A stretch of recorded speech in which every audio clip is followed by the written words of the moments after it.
दोस्तों नमस्कार। Zero period के इस नए वीडियो में आपका फिर से स्वागत है। पिछले 3 दिनों से हम लगातार 3 क्लासेस में कंप्यूटर को ही डिस्कस कर रहे हैं। आज उसी सीरीज़ की एक चौथी वीडियो है। आज की वीडियो शुरू करें। बढ़िया क्वेश्चन है शुरुआत में ही। What is YouTube? जिस पर आप ये प्रोग्राम देख रहे हैं, ये वीडियो देख रहे हैं, वो यूट्यूब ही है। तो व्हाट इज़ यूट्यूब? इसका 4 ऑप्शन आपको दिया गया है। Video sharing website, video making website, video software और ईमेल। तो ईमेल के बारे में तो कहीं कोई सवाल ही नहीं उठता, आप उसको सोचेंगे भी। वीडियो सॉफ्टवेयर भी नहीं है, वीडियो मेकिंग वेबसाइट भी नहीं है। ये दरअसल वीडियो शेयरिंग वेबसाइट है, जिसमें जो क्रिएटर है वो अपने वीडियोस को शेयर करता है अपने सब्सक्राइबर और अदर लोगों के लिए। कॉमन पीपल उसको देख सकता है। वो एक प्लेटफॉर्म है। YouTube is a platform. उस पर आप अपनी वीडियो या अपनी क्रिएटिविटी को किसी भी ढंग से वीडियो के फॉर्मेट में शेयर कर सकते हैं। तो इस क्वेश्चन का जो ऑप्शन बनता है वो ए करेक्ट ऑप्शन है।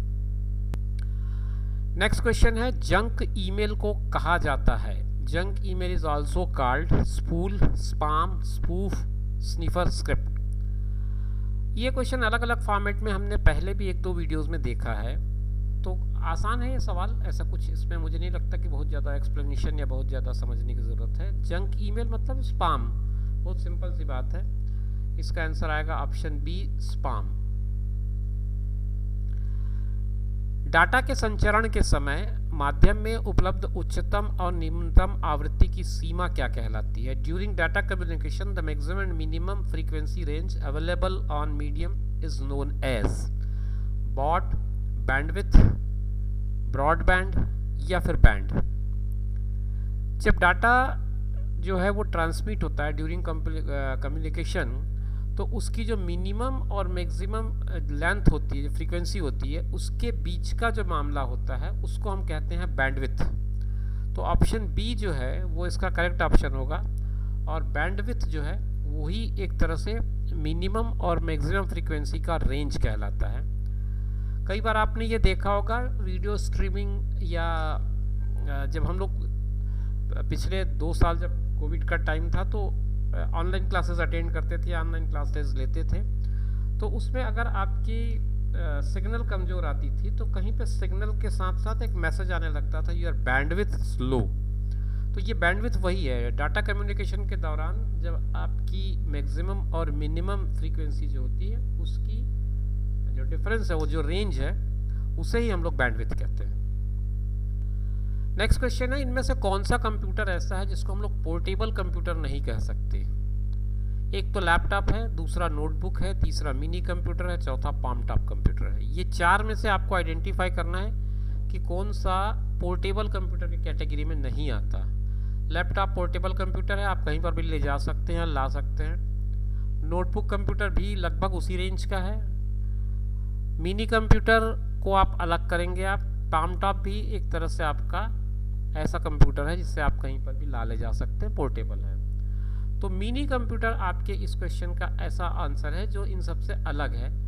तो that can not be considered as a portable computer. तो आपका आंसर सी करेक्ट आंसर होगा।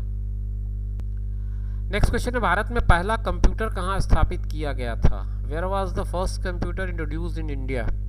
भारतीय प्रौद्योगिकी संस्थान Delhi, Indian Institute of Technology Delhi IIT। Next है भारतीय सांख्यिकी संस्थान Calcutta, Indian Statistical Institute Calcutta. Third है भारतीय विज्ञान संस्थान Bangalore, Indian Science Institute Bangalore. D है भारतीय iron and steel company Burnpur, Indian iron and steel company Burnpur. तो इसका जो करेक्ट आंसर है वो ऑप्शन बी है। और नाम भी बिल्कुल इन्होंने सही लिखा है, भारतीय सांख्यिकी संस्थान कलकत्ता। आज ये कोलकाता कहलाता है, तो इसके नाम की स्पेलिंग कोलकाता हो गई है। लेकिन इसका जो सही है उसका अगर मैं पूरा जवाब दूं तो इंडियन स्टैटिस्टिकल इंस्टीट्यूट इन कलकत्ता, ये जो है 1955 में यहाँ पर पहली बार कंप्यूटर स्थापित किया गया था। और इसको टीफ्रैक कहा गया। टीफ्रैक क्यों कहा गया? उसका फुल फॉर्म है, टी का है टाटा, आई का इंस्टीट्यूट,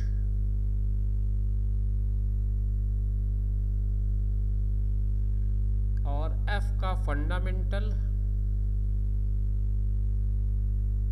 आर का रिसर्च,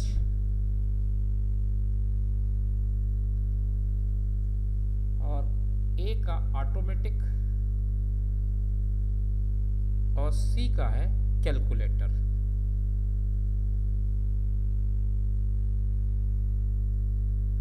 ये कुछ इस तरह से तीफ्रैक का नाम हुआ। और अगर पूरा इंफॉर्मेशन मैं आपको बताऊं तो the Tata institute of fundamental research in Mumbai created the first computer in India known as TIFRAC. But जो आपका क्वेश्चन है पहली बार कहाँ स्थापित किया गया, तो उसका जो आंसर बनता है वो है भारतीय सांख्यिकी संस्थान कोलकाता। नेक्स्ट क्वेश्चन, ईडीपी क्या है?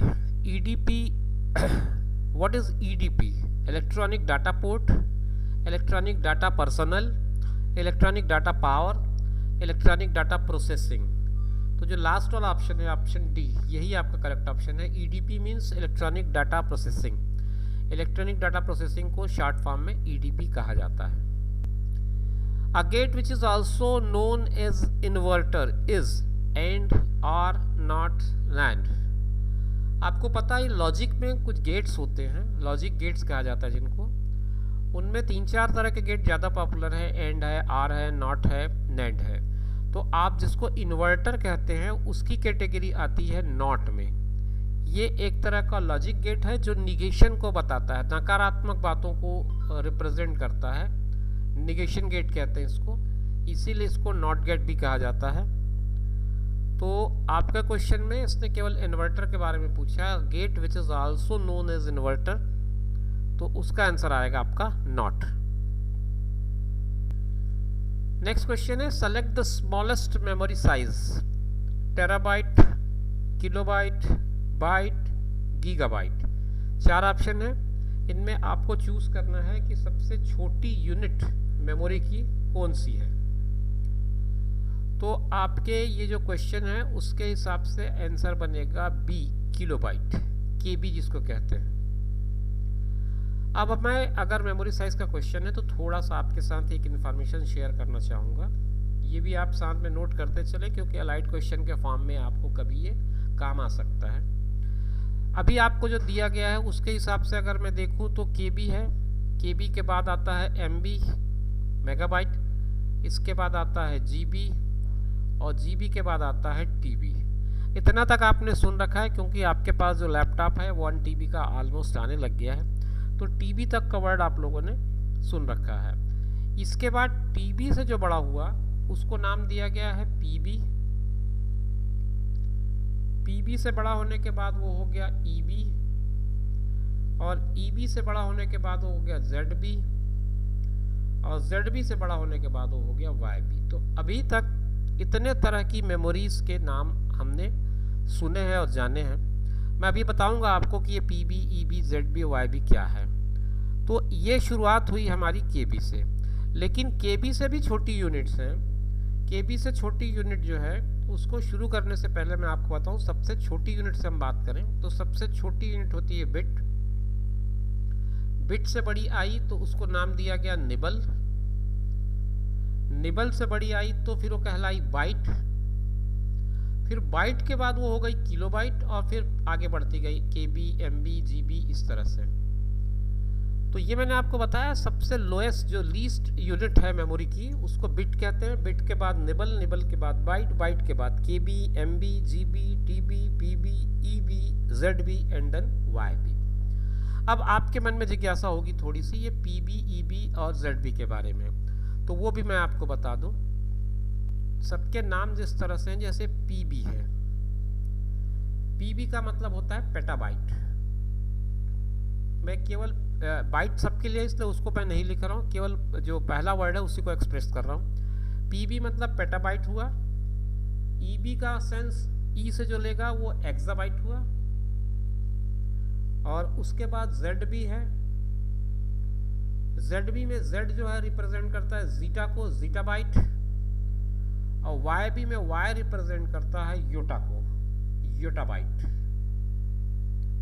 तो आप इसको इस तरह से पढ़िए, kilobyte, megabyte, gigabyte, terabyte, petabyte, exabyte, zettabyte and yottabyte. तो ये कुल मिलाकर के बड़ी यूनिट्स है। अभी तक योटा बाइट्स के बारे में हमको जानकारी है, हो सकता है इसके आगे और होते होंगे, मगर मैं अपनी जितनी सीमित जानकारी है उसके हिसाब से आपको बता रहा हूँ, बिट से लेकर के योटा बाइट तक। और अब हम पहुंच चुके हैं आज की इस वीडियो के लास्ट क्वेश्चन में। लास्ट क्वेश्चन बहुत आसान क्वेश्चन है। ये वर्ड भी आपने डेली अपने दिनचर्या में आपने इसको देखा सुना होगा अगर आप बैंक जाते होंगे तो। निम्नलिखित में से कौन सी तकनीक बैंक चेकों के लिए सबसे अनुकूल है? Which of the following techniques is best suited for bank cheques? MICR, OCR, OMR, BAR। तो इसका जो सबसे करेक्ट आंसर आता है वो है MICR, माइकर चेक कहा जाता है। बैंकों में अगर जाओगे तो अगर माइकर चेक नहीं है तो वो उसको अलाउड नहीं करते, क्योंकि सारे बैंक्स ने अपने माइकर चेक, अपने चेक्स की टाइप को माइकर चेक में कन्वर्ट कर दिया है। और उससे आप किसी भी बैंक के किसी ब्रांच में अगर अपने चेक को डिपॉजिट करते हैं तो इमीडिएटली वो आपके अकाउंट में ट्रांसफ़र हो जाता है थ्रू माइकर रीडिंग। माइकर रीडिंग एक अपने आप में एक सॉफ्टवेयर है जो आपके चेक को रीड कर लेता है और आपके अकाउंट से उसको टैली करके इमीडिएटली वो ट्रांसफ़र कर देता है। इसके पहले वो एक तरह से कागज़ का टुकड़ा हुआ करता था जो वेरिफिकेशन के लिए एक टेबल से दूसरे टेबल तक जाता था। उसको दूर करने के लिए फिर माइकर टेक्निक आई है। तो चेक्स जो होते हैं उसमें एक आप नीचे देखना लेफ्ट साइड में एक माइकर कोड बना रहता है, MICR कोड कहते हैं जिसको, और वही माइकर चेक्स कहलाते हैं। तो दोस्तों ये आज की चौथी वीडियो थी जिसमें हमने कंप्यूटर के कुछ क्वेश्चंस डिस्कस किए। आपको वीडियो कैसा लगा, अच्छा बुरा जो भी कुछ लगा हो कमेंट बॉक्स में ज़रूर लिखिएगा, ताकि आगे नेक्स्ट वीडियोस बनाते समय हम उन बातों पर ध्यान रखें जहां पर आपको आसानी हो या परेशानी हो। फिर मिलेंगे नए वीडियो में, तब तक के लिए दीजिए इजाज़त। नमस्कार।